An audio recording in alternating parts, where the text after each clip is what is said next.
Hello, welcome back. I'm trying to do this more regularly, so here I am. Um, as I said in the past, I'm uploading things about on YouTube.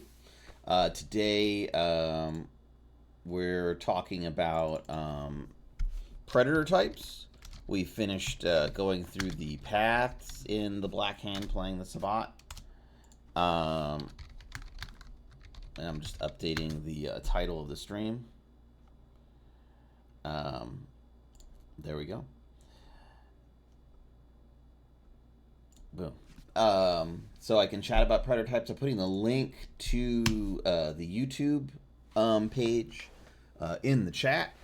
So anybody who wants to take a look at the episodes that I've been uploading so far, I believe there are 14 episodes at the moment uploaded on YouTube on Moon RPGs, specifically in the Black Hand playlist. As I move on from the Black Hand playing the Sabbat and start talking about other things, I'll make other playlists as best I can, and I'll try to keep that updated. I do my best to put up those videos as soon as possible, right after I stream. But sometimes things get in the way. But I don't let more than a week go by before I put up a video. So your your best bet is to go to YouTube and check that out if you've missed anything, or if you're not subscribed to this channel and you get ads, which cut me off. The ads, I think they're a little less than a minute. They only come. I did a little research. They only come about every I think 20 to 30 minutes, something like that. So throughout my streams, which usually I shoot for an hour to 2 hours in these streams, today's stream will probably be about an hour and a half tops. So that's a handful of ads, which I guess, yeah, if you use your Twitch Prime or whatever to subscribe to the channel, then you don't have to see those ads. But whether you subscribe or not, doesn't really matter. As I said, the YouTube uploads are completely ad-free except for the YouTube ads, but at least those don't, as far as I know, cut me off in any way, so you don't miss anything. Just to follow helps. I'm trying to hit, I guess 50 followers is the goal right now, and we'll keep growing from there as we keep streaming, of course. So yeah, that's the basics there, the logistics for the stream and what I'm doing on YouTube and all that. I post on Patreon as True Moon there, though mostly just to alert people that I'm going live and what's going on with my books and all that. At the moment, I don't do any exclusive Patreon content. Nor do I run games through Patreon, but people have asked about that.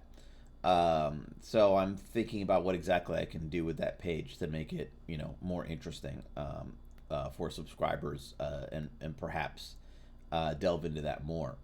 That's not really my thing or the preferred way I interact with the community, but whatever works, as it were, whatever gets people more engaged and more interested with the work and books, and hopefully that can translate to future projects I work on, whether they're vampire or World of Darkness related, or not.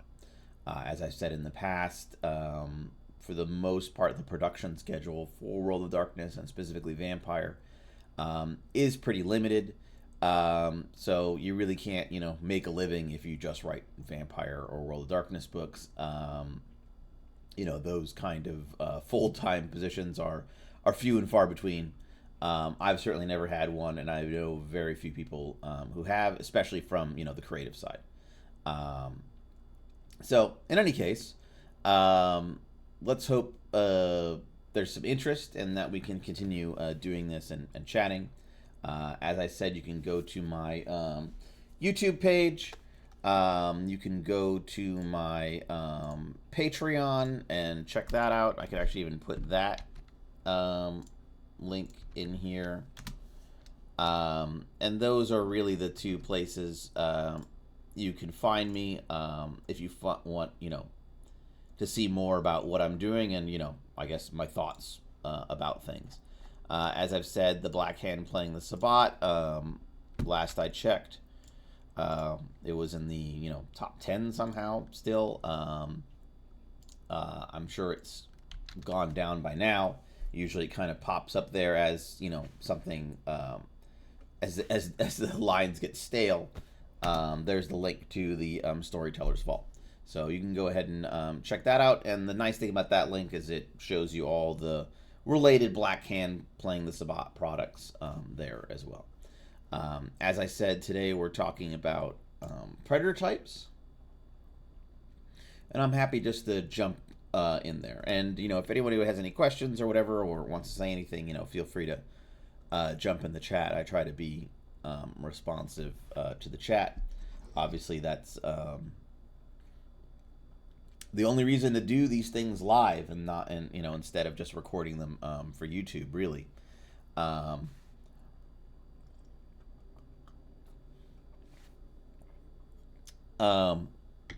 That and I think you get a little more outreach when you do things live. Personally, I found more engagement whenever I would put anything on YouTube by itself. I don't feel like I really got a lot of engagement with that stuff. But since I've been doing live streams on Twitch and then putting it on YouTube, that those videos seem to actually get interacted with. And I try to share them on Reddit every now and then, but I don't want to flood the White Wolf Vampire Reddit pages with my links or whatnot. But obviously, I want to reach the larger community. Well, hey Don, thanks for chatting. No, first time chatter. That's great. I'm glad to see you. Thanks for being here. It's always more fun when I'm not by myself. From GG, I don't know where that is exactly. But yeah, I'm going to talk about some predator types, specifically the predator types in this book. And predator types in general, but I'll go into detail into these various predator types. I'm in the DC area, right outside the American capital, the belly of the beast. Sometimes you'll hear helicopters or ospreys flying overhead. Oh, Gehenna Gaming, of course, yes. Yes, Gehenna Gaming, old friends. I work with Gehenna Gaming on a few things, so I'm glad for the support. Appreciate it. We did that Camp Gehenna LARP in the South, and that was fantastic. I think that was outside Atlanta. I ran some Sabbat tabletop games there for Gehenna Gaming while they ran kind of a slasher, summer camp LARP, which was a blast. And of course, I don't know if you guys are going to be at Gen Con this year, but I know y'all were at Gen Con last year. So hopefully see you guys again in person soon. As for predator types, excuse me, I personally think predator types is one of the best innovations of the mechanics for Vampire the Masquerade, specifically for V5. Yeah, that's right. Yes, I think I was running Our Graves Are Empty at PAX U in Philadelphia, which is my Sabbat kind of intro adventure, mostly written by Chris Handley, of course. So yeah, that's right. I remember Gehenna had a whole room basically, and it was mostly V5, but I think they were also running some free league games then too. Though maybe I'm misremembering. Um, PAX U for me is kind of my relaxing con, so I just hang out with friends mostly and all that. I don't actually usually even run games there. Um, but I was happy that Gehenna gave me some space to do so. In any case, um, so yeah, that con can kind of blur together sometimes. But if I remember, there was some free league games that they were running, like Alien stuff like that. But for predator types, I'd say that in V5, the predator type is probably one of the cooler innovations to the Vampire the Masquerade mechanics in the whole edition. Obviously, Hunger Dice um, is a real incredible innovation mechanically, but Predator Types was really a really cool way to get you talking about the like kind of core concept of your character outside of like clan and sect and all that. So oh, you're so Don is saying that you're running some you're planning on running Our Graves Are Empty for your friends.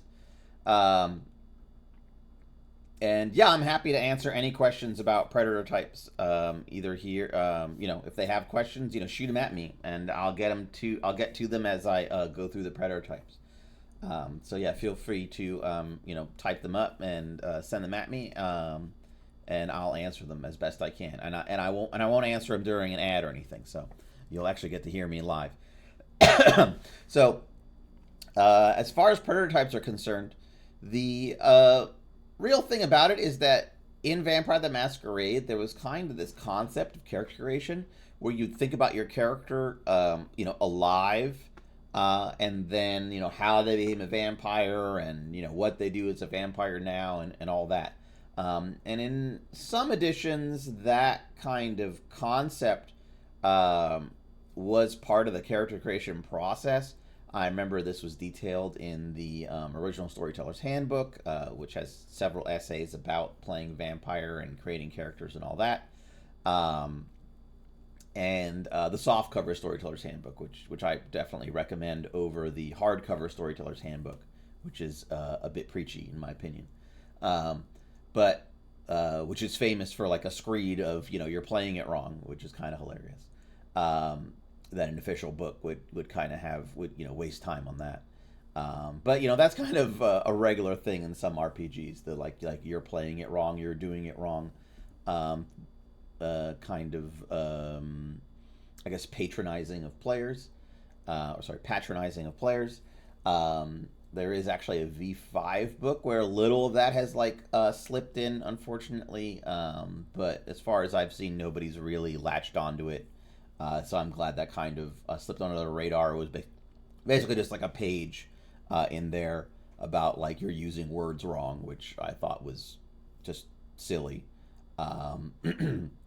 If you want to say your vampire is running around all day or wasting their life, I think that's perfectly fine. Or if you call a mortal a human or whatnot, I think that's okay. This kind of like policing of player character vocabulary just doesn't seem to work. If you're a younger vampire, I doubt you're going to completely change the way your vocabulary works and the way you talk about yourself just because you were embraced yesterday. I don't know. I don't think that comes with the clan blood. I mean, maybe you might laugh at yourself for saying that you've been awake all day when you've only been, when you no longer can see the sun, but who knows? But predator types kind of fulfill that niche of character creation where it was like, well, what were you like when you were alive, and how do you go about being a vampire? So instead of kind of like role playing the last moments of your life, which was more common in earlier editions, and how you get along as a vampire now, predator type really fills the niche of how are you getting your blood? What is your night to night? Almost said day to day. What is your night to night existence like as a vampire, and I think that was, a really great addition. I think predator types very smart. I liked that they were kind of a core group of predator types in the V5 book. They were kind of scattershot. I'm not a power balance junkie. I don't have to have power balance in everything.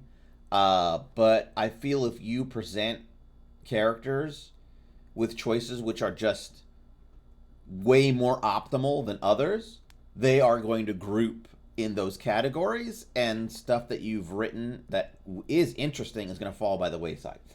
Sandman predator type is kind of the main culprit of this. It is just far weaker than all the other predator types, while being, in my opinion, a very interesting predator type.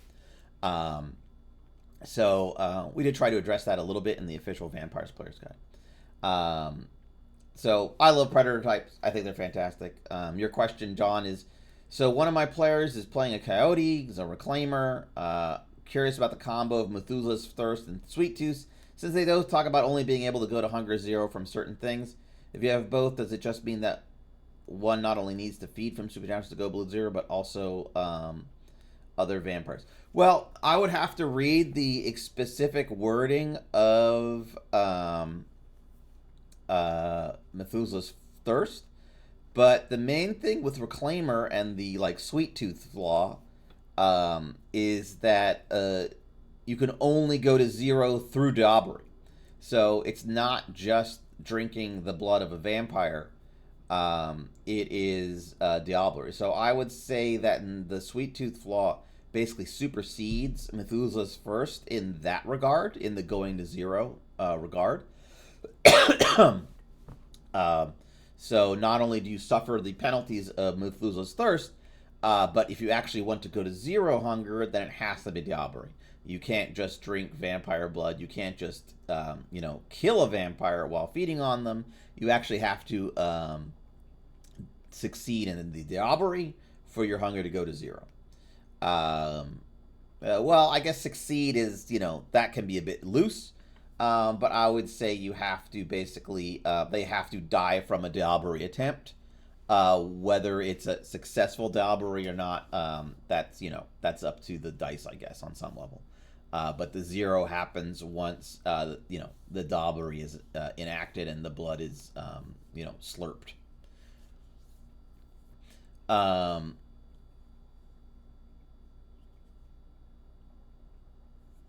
Let me see here. The question says, Methuselah's Thirst says you have to drink from supernatural creatures to go below hunger zero. And right, yeah, so is there any point you have Methuselah's Thirst if one is Sweet Tooth, since they have to Diablerie, or should I have them go Stigmata? No.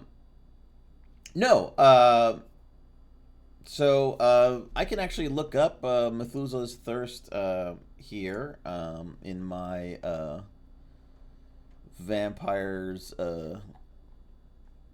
in my book, just to make sure, because that could potentially be a conflicting issue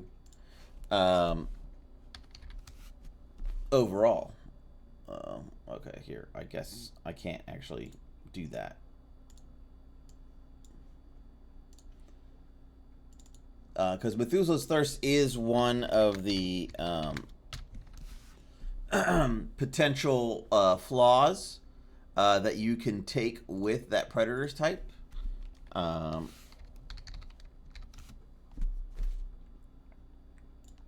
Okay, all right.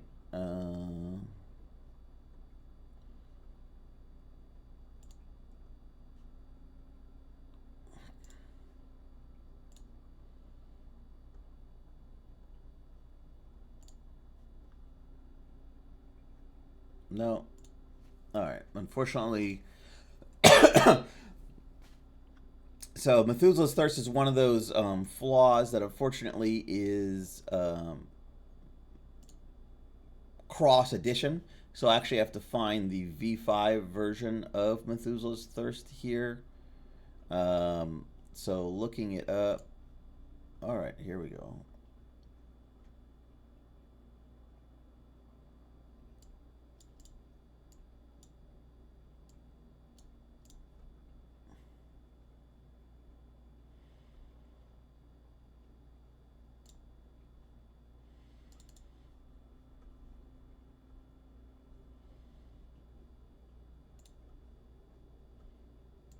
And I wish I could pull up my copy of the V5 book. I don't know where it is. Let's see here. Perhaps in my documents. I mean, I know I have a copy of it.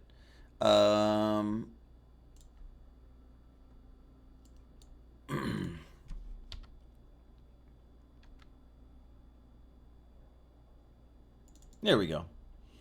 All right. So here's my copy of V5, Vampire the Masquerade.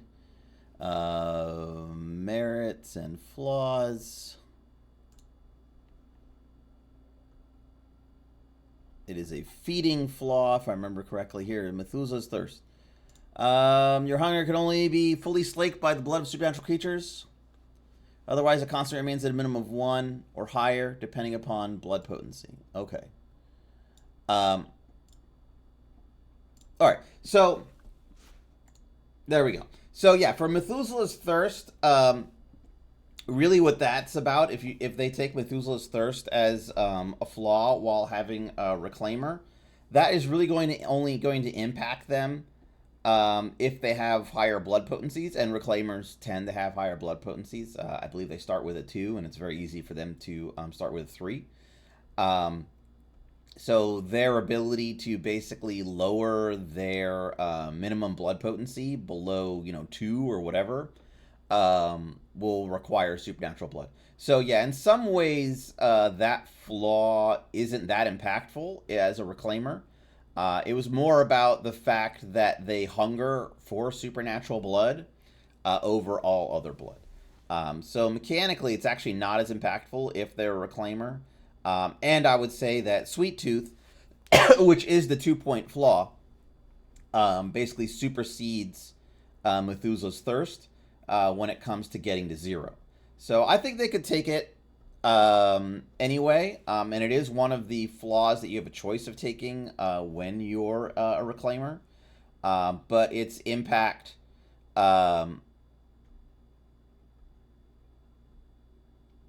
is mostly a role-playing impact, unless they have a blood potency high enough where their minimum hunger is raised. Because once your blood potency gets high enough, I believe you have to kill to slake to like 1 even. You kind of have a default kind of barrier hunger where you have to kill that gets higher and higher as your blood potency gets higher. So that's where the Methuselah's thirst would come in that they couldn't break even that barrier without supernatural blood. But yes, they would have to deoberize to get to 0, regardless. Hey, Kung Fu Fenris, thanks for following. Much appreciated. So yeah, with Reclaimer and Methuselah's thirst, the interaction would be for if their blood potency was only like 2, then the Methuselah's thirst mostly would act as a role-playing thing. They hunger for supernatural blood. Regular blood doesn't really satisfy them. And to get to 0, they would have to deoberize. They couldn't just drink the thing. I don't know, Kung Fu Fingers. I'm glad you're following now. I appreciate it. I've the more followers, the better. Maybe I'm a show off or something like that, but I definitely get more jazz the more people I know I'm interacting with and chatting with. So I appreciate it. And the kind of back and forth and questions is definitely a lot of the fun for me. So as I was saying to Dawn, if you have Reclaimer, and here I'll go back to my book talk thing since I actually have the V5 book up, and we have Methuselah's thirst here, which is your hunger can only be slaked fully by the blood of supernatural creatures, blah blah blah. Otherwise, it constantly remains at a minimum of 1. Or higher, depending on your blood potency. And we can actually go to that page. I don't think this works specifically, but here we go. This chart, if I remember, is actually wrong. But for this, okay, so if you get the blood potency 2, you have to kill and drain a human to get your hunger below 2. So at that point, that's where Methuselah's thirst would kick in mechanically. You would need supernatural blood to get to a hunger of 1 now. But yeah, for the most part, it would be flavor wise. If you were if you were down here in the blood potencies 2 through 4, which, to be fair, is where most players are going to spend their unlife. Very few Chronicles in V5 is a player going to hit blood potency 5. I guess a Reclaimer, because of the Predator type, which I'll go over here, is probably the most likely kind of vampire to ever hit blood potency 5. As I said, if you really play with your points, you can start the game with a blood potency 3 in the Sabbat. Reclaimer gives you a point of blood potency, and I believe you can buy a point of blood potency as well in other ways. So there is a way to start the game with blood potency 3, but that's basically going to be your thing. To hit blood potency 4, I'm pretty sure there's no way to do that as a starting character.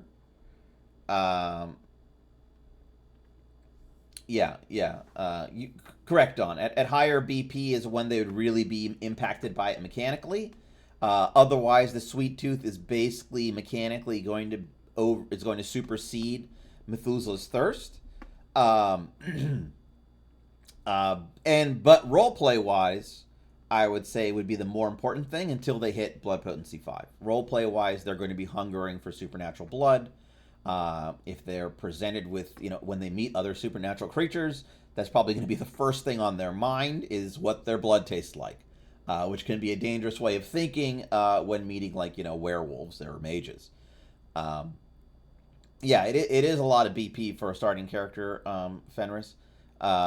Blood potency 3, I feel, is really where you really get a pretty powerful boost from blood potency. That's actually kind of worth it. Blood potency 2 there's not a lot going on there, and then 4 and 5, it's very impactful. But as I said, hitting blood potency 5 is actually pretty difficult. As far as I remember, other than temporary thaumaturgical boosts, with blood sorcery and such, there is no real shortcut to blood potency 5. Pretty sure you can start with a 3. I know you can start with a 3 as a starting character in the Black Hand playing the Sabbat, if that's your focus. The Reclaimer Predator type plus all that. And yeah, if you do Diablerie, that's the way to go. But that means finding a vampire who is of higher blood potency. To get there. I don't think anybody is going to ever accumulate. I know you can buy blood potency with experience, Don, that's correct. But it's so much experience to get to blood potency 4 and then blood potency 5.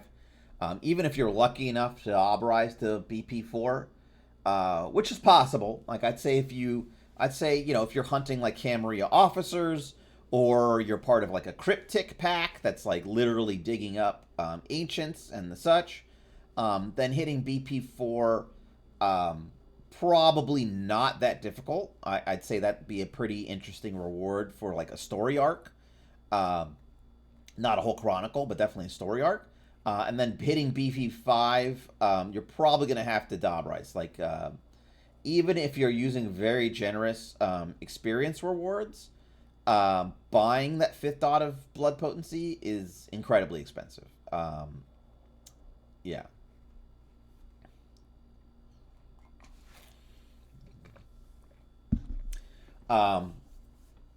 And your other question, Don, was I have another player who's a Lasombra Abyss Mystic, Oblivion user, very excited about Abyss Necromancy shenanigans, Scavenger Predator type. Shook especially a ghost, loves the vibe of feeding of Ephemeria, she mentioned. I know the initial vibe is all about feeding from dying or recently dead, in addition to the Ephemeria, but she's really jazzed about the idea of using Oblivion Sight to also hunt and feed off ghost rates as a preferred feeding method. I think that's fantastic. I think that's a great idea. I think the more mystical, esoteric, and weird your game can get, the better.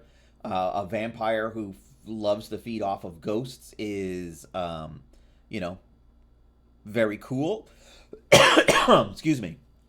It's kind of something we put in here about feeding off of a spirit directly. Obviously, it's in the kind of the flavor text, and it's mentioned about the kind of resonance you gain. In this case, the melancholy resonance. In this, we didn't really want to mess with the empty resonance type. We felt the melancholy resonance was kind of a better fit.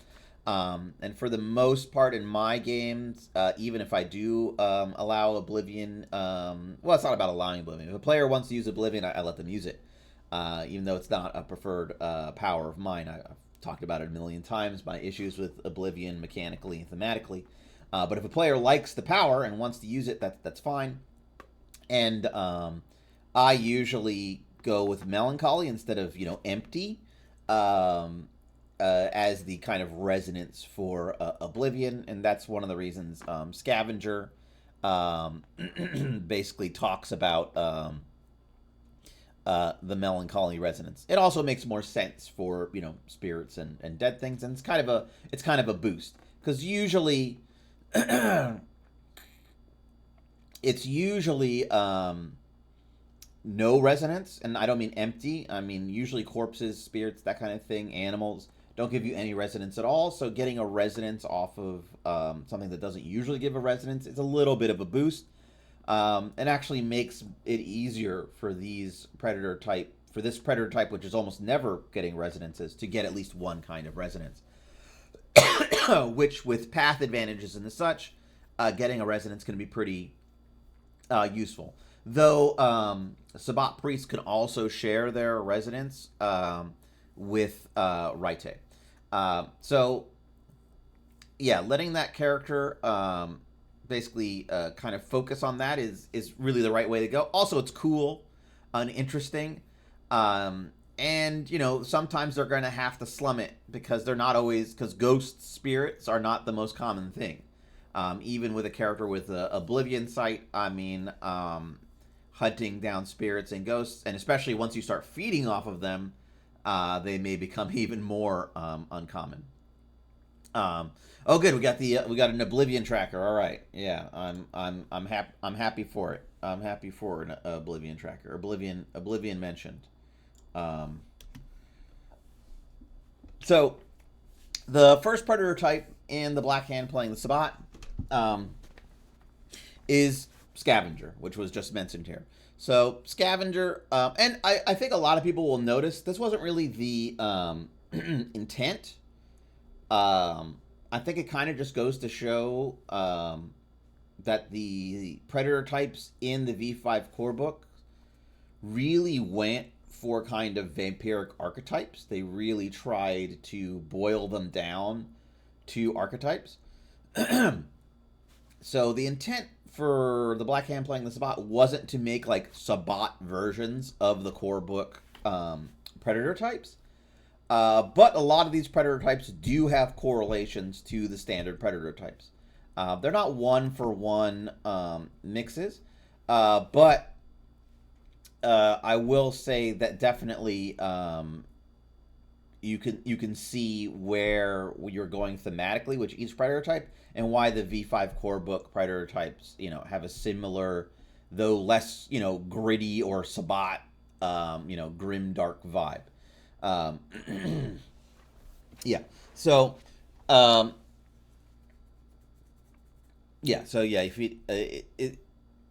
and yes, that is true. It is the curse of an RPG writer, in that you have to grapple with previous decisions and written material in a way that's respectful, and that handles that material without completely eclipsing the other author. And I don't mean eclipsing them like creatively or anything like that. I mean basically throwing away their intent. This was a lot more common, I'd say, in kind of the early days of RPG writing and even in the early days of White Wolf, where basically authors would almost kind of like wrestle over a concept, um, and things would kind of swing wildly from one author to another, or even from, and especially from one edition to another. I would say that you see that very clearly in the Sabbat, as kind of developmental control of Vampire moved from one creator to another. The Sabbat went from kind of like a secret organization that really wasn't very heavily detailed to an organization that was very heavily detailed, became very playable, and had a lot of material written for it. And then was kind of like watered down into this like Camarilla light, and they really played up the hypocrisy portion of it. And they kind of like re-injected the humanity concept and the bite and cry play style into the Sabbat as well. They tried to kind of make the Anarchs happen in Revised, but yet again, that was just kind of a failure to launch. V5 probably has done the most to like make the Anarchs happen by kind of making them, on the upswing. They've like landed a bunch of defeats to the Camarilla in the canon. Like some of the cooler canon characters are now in the Anarchs, and so on and so forth. So like they're really trying to make the Anarchs happen. And I think if there was a great Anarch book, as opposed to the one we got, that might have been possible. But so far I haven't really seen that. Anarch play, or it's kind of not really what I see. I see a lot of independent slash what I would call autarkist play, the kind of like we're not aligned with anyone kind of play. We're just out here in these streets like trying to survive. I think for real Anarch play, you've got to be part of the movement, and the movement in itself. As I've talked about, that Anarch book really doesn't give you a lot to make an Anarch. Especially not mechanically. I think there may be a paragraph worth of rules in that book, if that. Um, so, yeah, I mean, I don't know if I'm being blinded out by an ad, so I'll answer your question when I come back, Fenris. Well, not a question really, but comment on what you said. So I'll just talk about Scavenger. Scavenger is kind of the corollary to the Bagger predator type. It is, or Grave Robber, which is a predator type, I believe, detailed in the Vampire Player's Guide, actually. Um, so these are guys who basically haunt cemeteries, as it says, graves, morgues. Like they really are interested in getting like that last squeeze of life out of an otherwise dead thing. And it talks about basically how they also eat spirit ephemeria. All right. We don't really go into a lot of detail about that.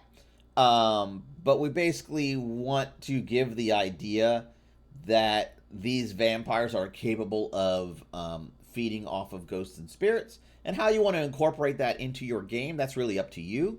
There are powers in this book, such as Dead Man's Hand, and others that actually let you get to grips with ghosts. And of course, I believe there's some Oblivion powers that do that too.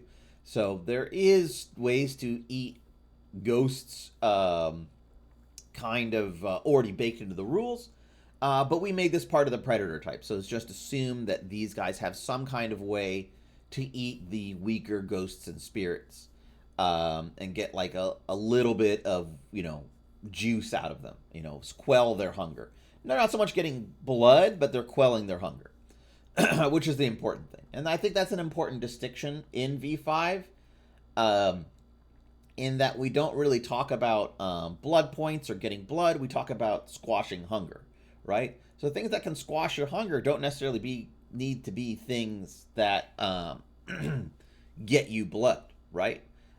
Anything that kind of sustains your beast can squash your hunger. So that is part of like the feeding off of spirits and ephemeria is in some way it's satisfying you and satisfying your beast, and therefore squashing your hunger. So I think that's kind of a cool meta wrinkle in the way V5 handles, uh, the craving for blood from vampires. I feel in the past when we were talking about blood points and that kind of like resource management game, there was this concept of basically, well, I'm hungry and I need to like pour a like water cooler's worth of blood down my gullet, to get these 8 blood points filled up. While a vampire whose hunger 3 or whatever, like, it's not really about that. It's more about satisfying the beast and squashing that craving. And that doesn't necessarily mean drinking a whole lot of blood. That there are other ways to satisfy the beast. Is Grave Robber in the core book? I'm pretty sure Grave Robber is in the Vampire's Player's Guide, Dawn. Um, I know Bagger is in the core book, of course, but I'm pretty sure Grave Robber is in the Vampire's Player's Guide, and Grim Reaper is also on the Vampire's Player's Guide, which is kind of a different bent on that. I wrote Grim Reaper actually, and I'm actually kind of surprised how often I actually see it. Maybe because I wrote it, I'm sensitive to seeing it, but I'm actually surprised to see how often I see people taking it. I didn't actually think it would be of any interest to a lot of people because it's so niche. Uh, but yeah, that it kind of takes a more humane uh, bent to feeding off of those who are dying. So you basically seek out those who are at the end of their life, to feed off of. Not necessarily to kill them. You're not really necessarily there to, end their life. I mean, eventually, obviously, that's probably where the role play would go with the Grim Reaper. But you basically establish those that you feed off of are those who are near the end of the life, possibly they're in a great deal of pain. As we know, the bite is a very pleasurable experience. At least, if you're not like old school Giovanni or whatever, that would be pretty crazy. A Giovanni Grim Reaper, that would be that I don't. I might. Grim Reaper is supposed to give you a dot of humanity, so I don't know. That's kind of rough. But the concept is that in some way you're almost like soothing their pain with the pleasure of the bite as well, and perhaps ending their life when they're in a great deal of pain and wish to move on. So right, you mentioned Anarchs Unbound, Fenris. Yeah. Oh no, not Anarchs. The Unbound. Yeah. So the Unbound, for me, like that kind of autarkist, independent vampire that like we're not with any sect, we're not part of any kind of movement, and we don't have like a political bent. We're just surviving in these streets. Our politics is us. Like we're doing for ourselves and maybe the community, which to me is not what the Anarchs are about. So I think that's where a good Anarch book, not that I'm planning on writing one anytime soon, would really hit. Is that the Anarchs are not just are not the politically indifferent, right? The Anarchs have politics. They have a cause. They have a way of running themselves, even if there are like different factions within.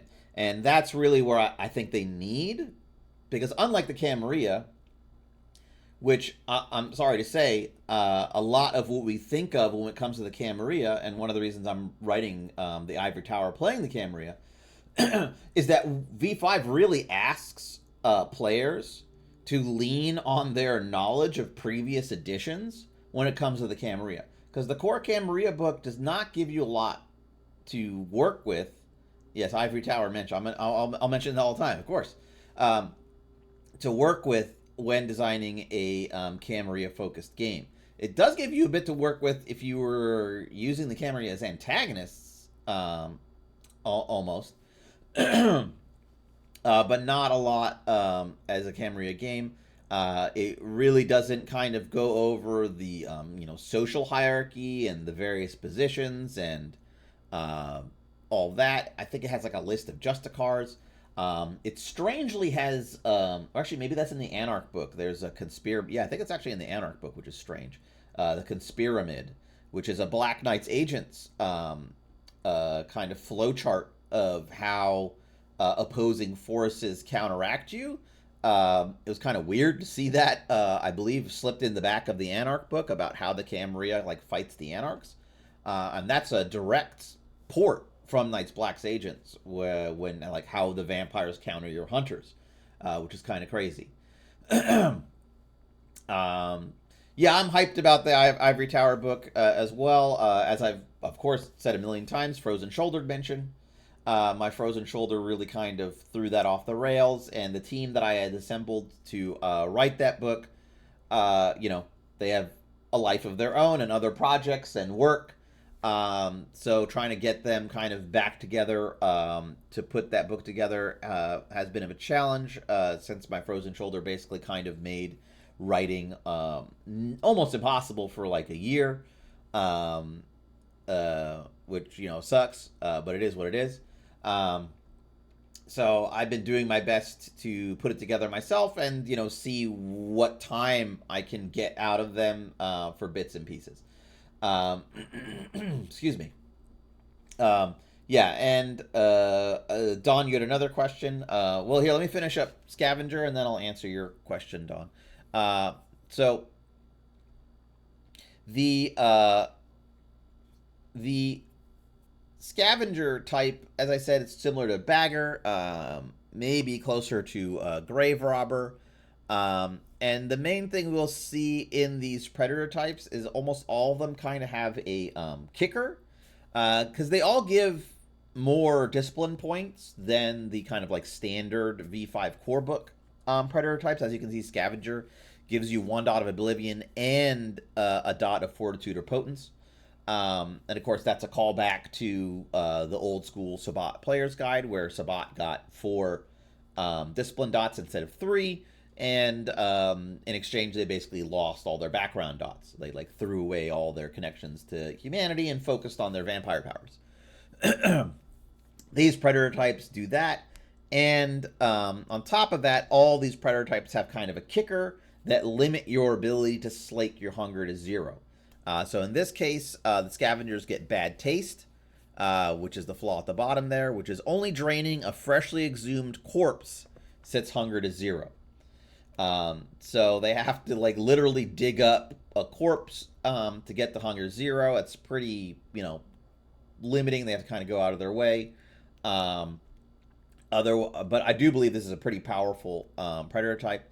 Also, we list the common paths, Sabbat, so it's very path versus clan focused, that take this Predator type, in this case, Cathari, Death in the Soul. And kind of a mistake I saw in the V5 core book was that the hunting rolls are basically, I think they're 100 pages apart from the Predator types. Like, you can read the Predator types, they're front and center, they're one of the first things you encounter in the book. But the hunting roll for each individual Predator type is buried towards the last, I think the back third of the book, which is very strange. And the Predator types, as far as I know, don't even direct you to the page to the hunting rolls. So we wanted the hunting rolls for each Predator type to be right there, front and center. There's a Scavenger's hunting roll, Stamina, Athletics, or Occult. And of course, those are also the 2 skills you can get specialties from with this Predator type. So Don, your question was about the Domina Predator type,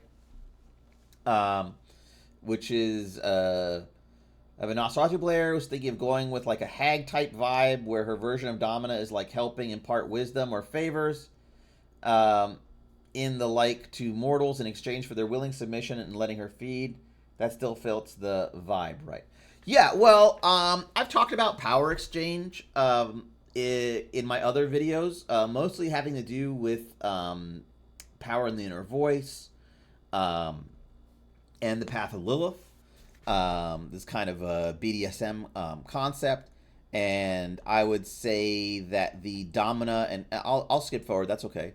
That the Domina and Masochist archetypes obviously are basically talking about power exchange, and basically how these vampires basically use the lure of power, whether dominating someone else or making someone else feel powerful to kind of lure them in, to feed off of them, as the case with Masochist, as part of their predator type. And of course, Domina, Lilith, and Power in the Inner Voice are the two paths that are common to this predator type, because those are paths that are often associated with power exchange concepts, what it means to be dominant, what it means to be submissive, what it means to be powerful, what it means to be weak.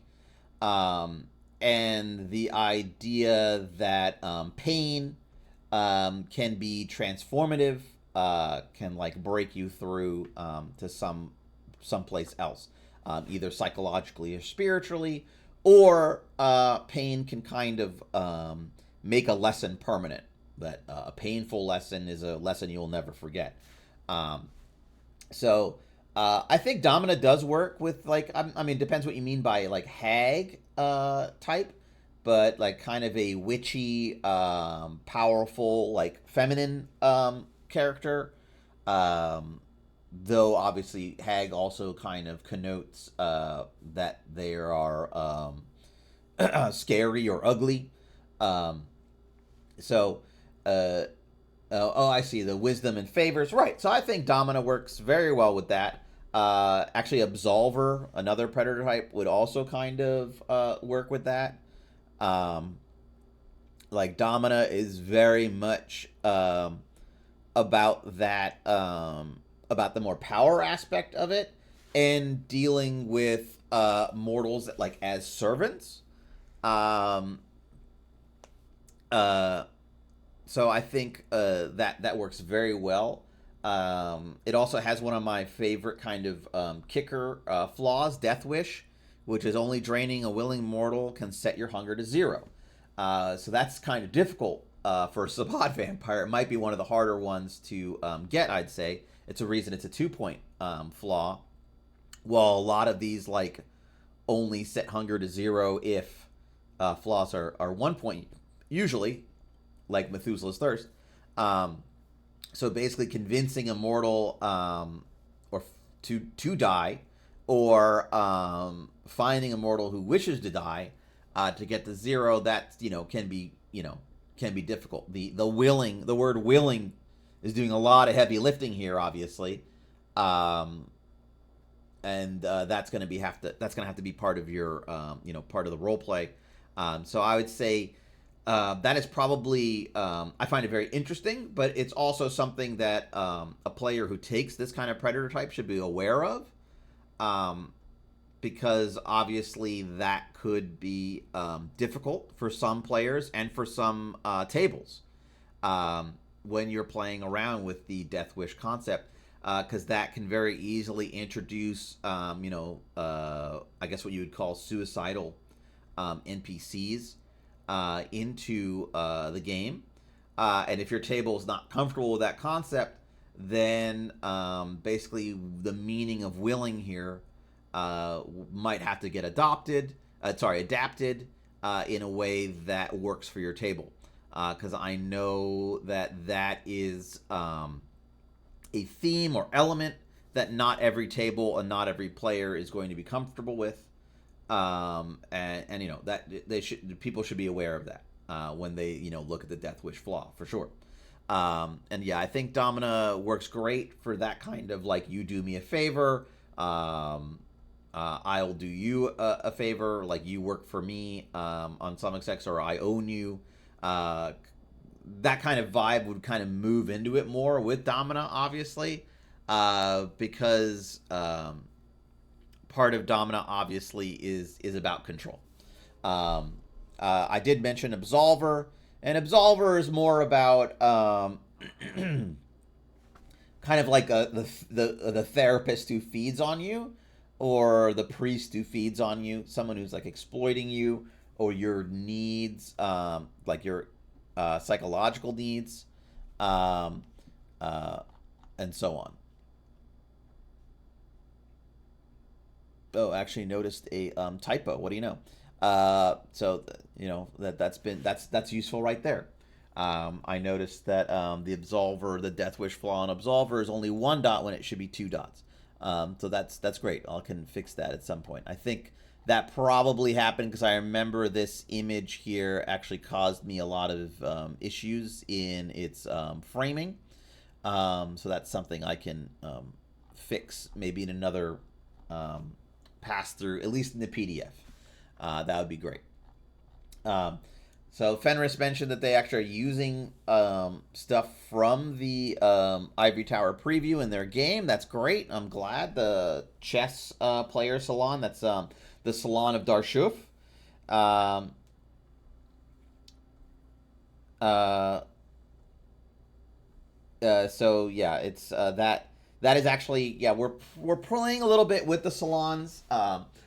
Right now, instead of it being just salons, we're gonna probably move to a faction concept in Ivory Tower playing the Camarilla. So the salons will still exist, but it won't just be like, oh, everybody belongs to a salon. So the different factions, and some salons are powerful enough to be factions. So I believe we're keeping a handful of salons, including Darshuf, the one we use as an example, as factions, and then the others will be less about playing Elysium games and all that. They'll be more political, um, and obviously salons are political, but they kind of started off as social clubs. Their forward-facing presence is a social one, and of course that tells you a little bit about their politics as well. But that's still in development, and we'll see. Um, well, thanks, Don. I appreciate that. I try to be cognizant uh, of mm, I don't know about trigger warnings and all that, but I try to be cognizant of all the people playing the game, and I want people to be comfortable playing the game. And I feel that safety means that you can go as dark as you want, and that if players feel safe, they can get very dark, which is what I want. So moving on, one thing I will say about predator types overall in the Black Hand playing the Sabbat is we have a little note here about the system. So when hunting as a pack, Sabbat vampires often default to succeeding with a cost, right? Like you all reduce your hunger by one or whatever, but this happens, but that happens. There's the police are on the hunt for you, or who knows, right? Um, so they slake their hunger but leave a bloody mess in their wake. Um, so if the pack wishes to have a quieter hunt, the priest makes a hunting roll, so on, and adds an extra die for each pack mate assisting. Um, so though letting their pack go hungry in the name of discretion is a quick way for a priest to lose their place or worse.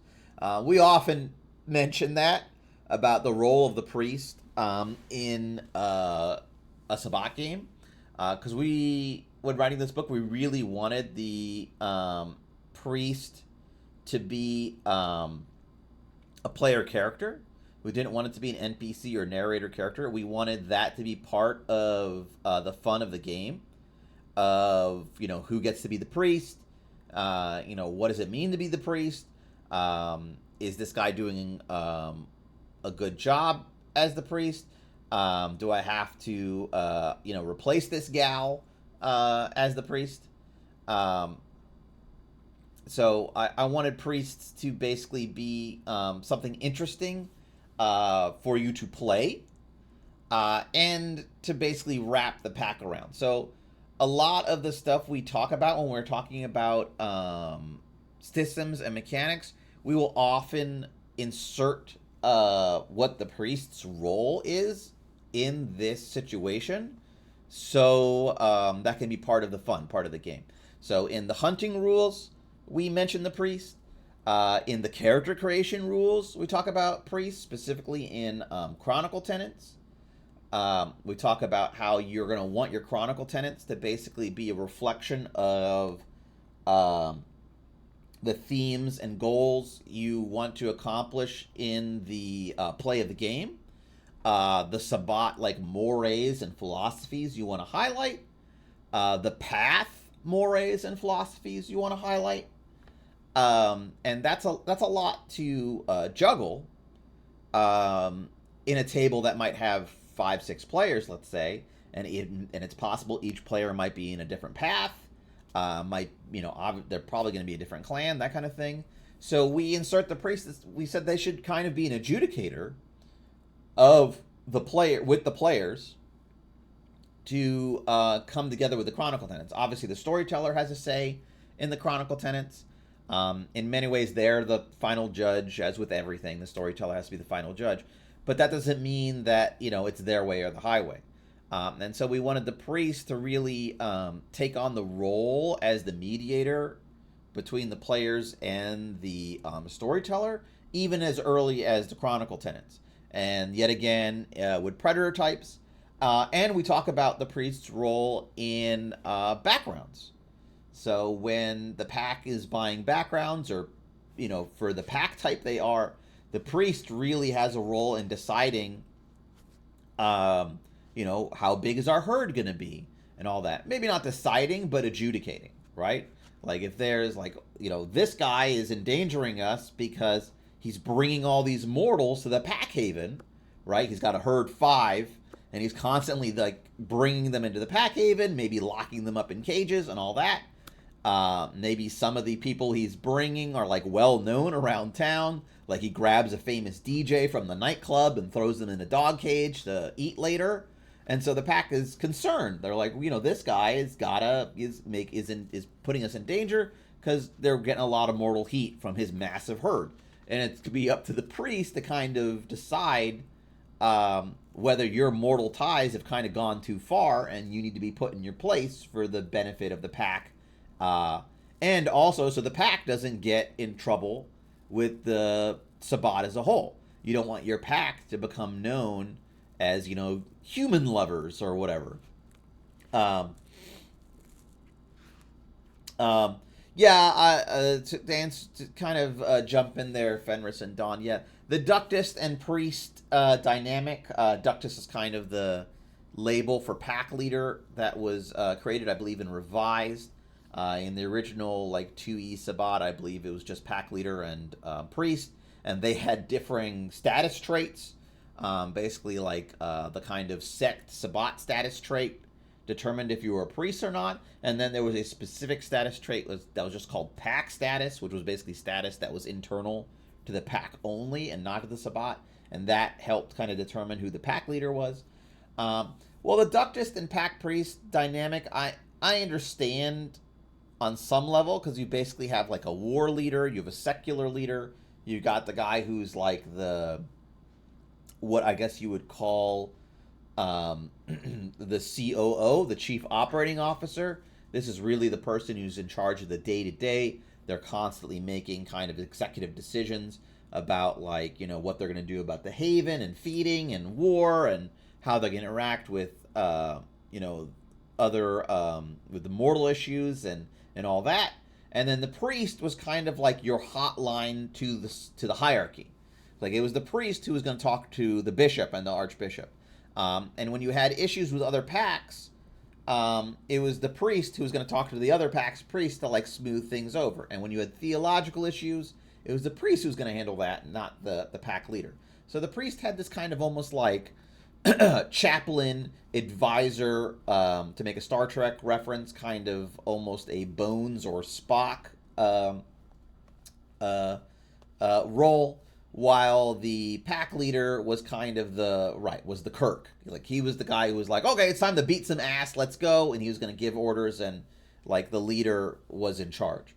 But when it came to kind of quote unquote softer issues, when it came to matters of your heart and soul, that's where the priest would come in. And in a kind of funny twist, the priest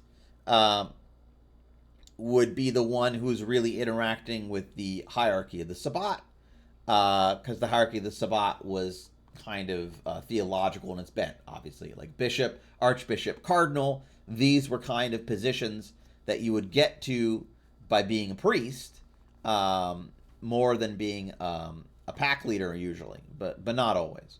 And it was really the priest who was interacting with the higher hierarchy. When we wrote the official V5 Sabbat book, it was a higher level decision to basically kind of get rid of the pack leader or ductus role to make it all about the priest. And I personally think that was actually the right decision. I enjoyed the role play aspect of the leader priest kind of vibe. That's a very interesting role play element about how a leader and a priest kind of like would pull against each other and work together, and how the pack would basically navigate any tensions between a leader and a priest and all that, and perhaps how a ambitious Sabbat might like use those tensions to succeed in their ambitions. So there is a lot of interesting things there, and now I guess they're but on some level that's fine. Like, we don't need lots of titles and roles within the pack. Like, it's fine that there's really only one or two kind of like jobs to get within the pack. This kind of like Camarilification or Tremerification of Sabbat, I feel was not great. Like, all these titles and roles and positions, that's great for LARP, because it gives characters something to do when they're at game. Like, oh, I want this title, I want this position, I want to be the pack leader, I want to be the pack priest, I want to be the guy in charge of the ghouls or whatever.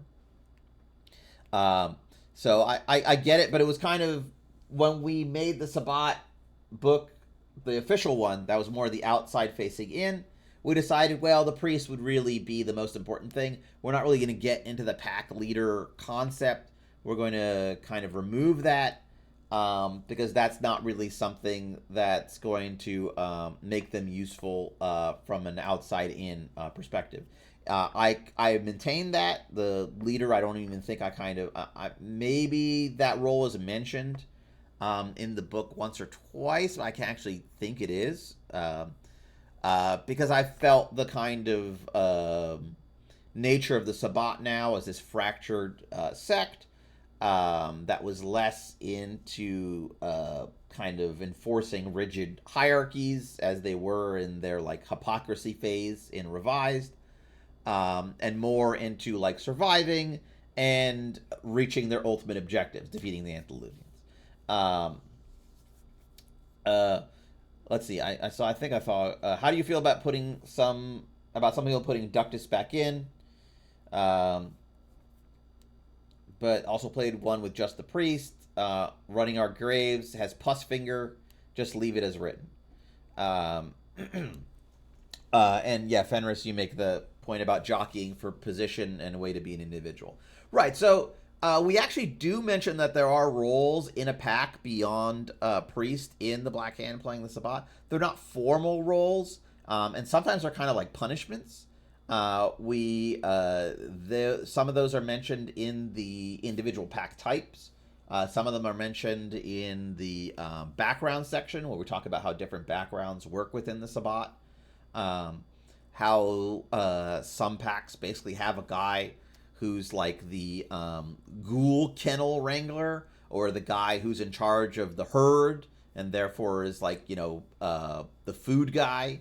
I think there's like a name we use for them, but that's often seen as like a punishment, like basically having to basically handle the mortals is almost seen as a punishment.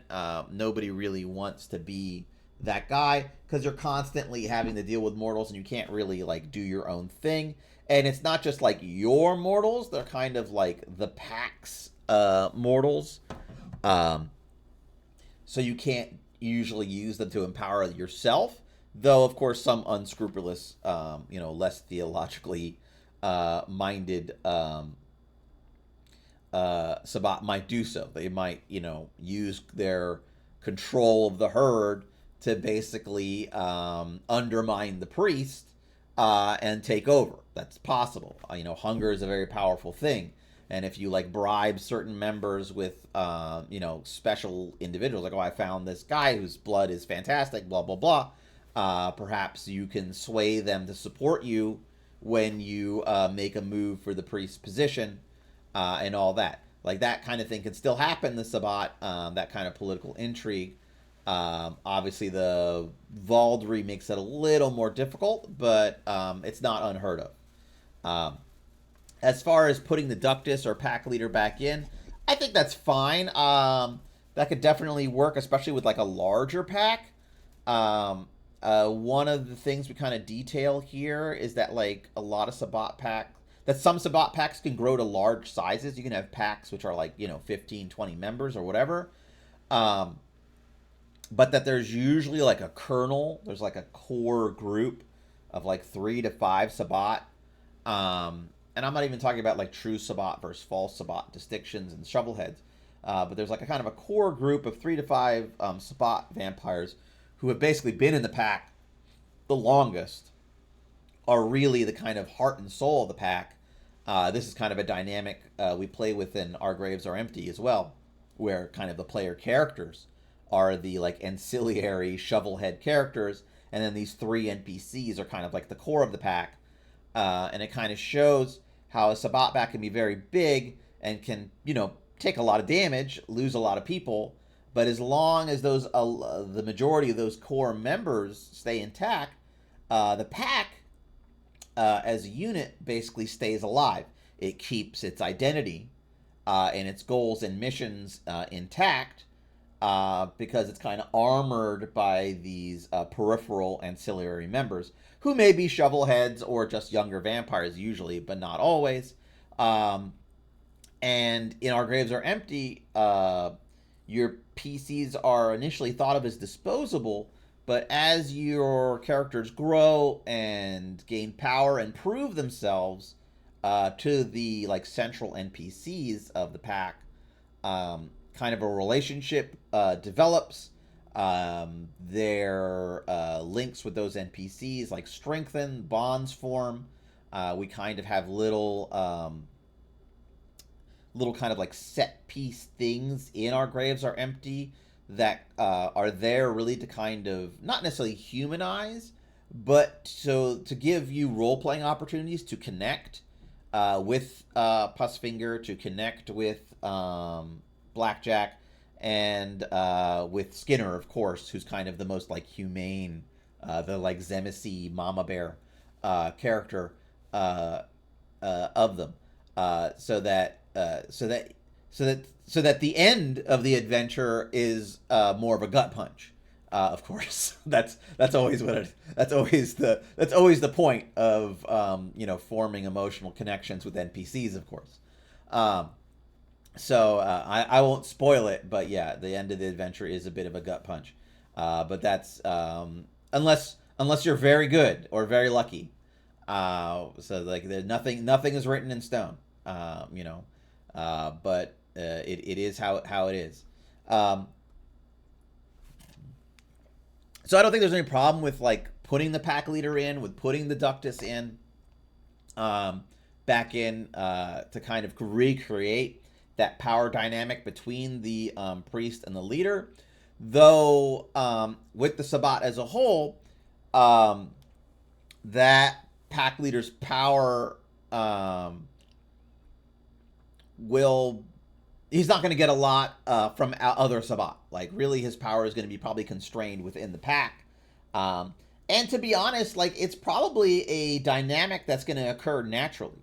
Like the if your priest is more of like, a nerd, more of a brainiac type or whatever, not a big fighter, then when a fight breaks out, maybe it will be like the Baruha who basically becomes the pack leader, who's going to basically be barking out orders.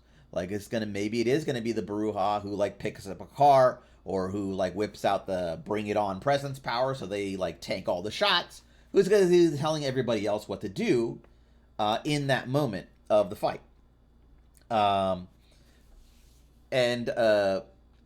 yeah, for Valdry, you had a question, Dawn, about I have a player wanting to take the Unbondable merit in our Graves game. She said she would play along and wouldn't upset the apple cart, but liked the idea. I'm tentatively letting it go. Wondering if you had any thoughts on that merit in this context.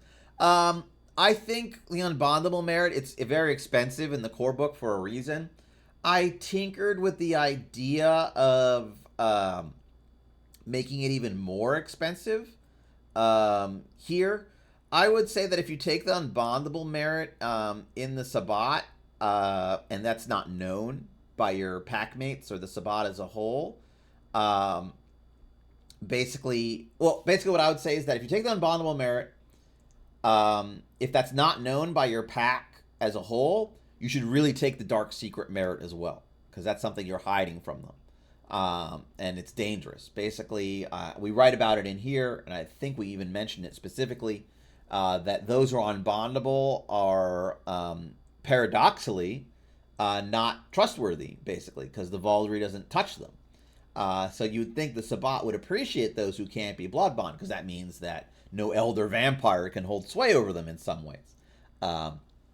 So these are people who you'd think would in some ways be granted almost a privilege provision. But because the Sabbat have decided that the Vaulderie is the only way they can ensure their loyalty and ensure their freedom, in a sense, they've accepted constraints on themselves. They basically accepted these Vaulderie shackles so that greater powers cannot dominate them. So if you're immune to the Vaulderie, you're a danger. Because that means that you're not actually as committed or loyal or bound mystically to the pack or the Sabbat as a whole as everyone else. Your own, what you believe to be your own ambitions will always be, in your mind. There won't be the temper of the Vaulderie to put brakes on your own ambitions. And there are vampires out there. You might be immune to the blood bond, but they're still dominate and presence and all that, who can hold you under your sway, make you think that their ambitions are your ambitions. So you're a danger. So I think that they probably should take the Dark Secret flaw if they take Unbondable merit. And if it's known that they're unbondable, then I think they probably have to take the Suspicion flaw. Because people are always going to be, is this person really trustworthy? All that. To kind of balance it out. I don't think anybody should basically be prevented from taking Unbondable. I forget how expensive. It's very expensive. I think it's 4 or 5 points. But it's expensive for a reason, because it's very powerful, and in a Sabbat context, it basically is very useful. Like, it's probably the only time you're going to get constant use of the Unbondable merit is in a Sabbat context. So I think it's perfectly fair to say that they should probably take a flaw like Dark Secret or Suspicion to kind of balance it out. Just like in the Predator types, we often give the flaw Mortal Ties. Here, if I can find one that has it. Yeah, here we go. So the Masochist Predator type gets the Dark Secret Mortal Ties flaw, which is a 2-point flaw. So this is basically someone who has deep ties to the mortal world. Like the Masochist gets the mask merit, and they either get a herd or a retainer. So they have deep ties to the mortal world, which are maybe above and beyond what most Sabbat would consider to be kosher. So they have kind of a higher level Dark Secret flaw, because if the depth of these ties, like maintaining a mask, requires a good deal of work, as does maintaining a herd and retainer on top of that. And of course, the Masochist is feeding in a way where they're basically letting mortals get very close to them. They themselves have to kind of like pretend to be mortal constantly and weak to lure in victims. I don't know if anybody else has the Mortal Ties. Oh, the Executioner and the Absolver. So, which is kind of a funny dichotomy. So the Executioner is basically someone who's like hunting down those who deserve punishment. It's kind of a Path of Night flavored uh, predator type, but because they kind of have to have the connections through criminals or police to know what mortals deserve punishment, because they're basically hunting down murderers. So they care about mortals harming other mortals. You know, that's kind of weird. And they're maintaining these like deep ties, like three dots in contacts, with mortal organizations who are a danger to the Sabbat. Obviously, the police or organized crime, um, just so they can keep the hottest information on what mortals they need to hunt down. And they're spending their time like punishing mortals, so they care about mortals a great deal, even though basically on a material level they're murdering them pretty consistently. And of course, Absolver is basically a vampire who's, in some sense, kind of like healing mortals who have, kind of psychological or spiritual pain or trauma, who come to them to basically for relief. And they're basically using their psychological skills or just basically their charisma. I believe they can get a gaslighting specialty to basically walk them through their issues. And then if they're hungry, they will feed off of them and basically use the kiss in a kind of therapeutic way to seal the deal, to make it seem like their therapy is working. So they basically use the kiss almost like antidepression or anti-anxiety meds. So Absolver is kind of an interesting predator type. I don't actually think there is a real parallel to it in the core book. Maybe I guess it could be the Sabbat version of consensualist. I guess on some level it's kind of like the extortionist predator type, but not really. I would say maybe consensualist and Absolver would be the closest to them. Um, I actually have to get going, so this will be a two-parter. I think we really only talked about Scavenger here and basically how Sabbats hunt in packs, and how basically these individual predator types probably don't come into play that often when they're actually feeding, because you're kind of with the pack all the time. So you're probably going to feed with the pack when you go feed. How you individually prefer to feed is gonna happen marginally. All right, take it easy, Fenris. Thanks for stopping by. I appreciate it, and the questions as well. So individually, it's kind of more of a personality or role play thing. It obviously helps your power dynamics and all that, and mechanically a benefit. Oh yeah, my pleasure, Don. I'm glad that I was able to help, and I love to hear more about your game and how it goes. Always interested in Our Graves Are Empty being played and what's out there. If you write it up or post about it anywhere in particular, I'd be happy to hear about that as well. Thanks for the follow, Kelrin Greyhand. Much appreciated. As I was saying, the predator types when you're a Sabbat vampire are going to come in handy less often individually, because you're probably going to hunt as a pack. When you do have opportunity to kind of feed on your own, which is going to happen, some things are going to happen where your hunger is going to get out of control way before the rest of your pack. That's going to happen, whether through powers or blood sorcery or whatnot, or just unlucky wake up rolls or what have you. So you're going to have to go and feed on your own. That is going to happen, and these are what the predator types go into.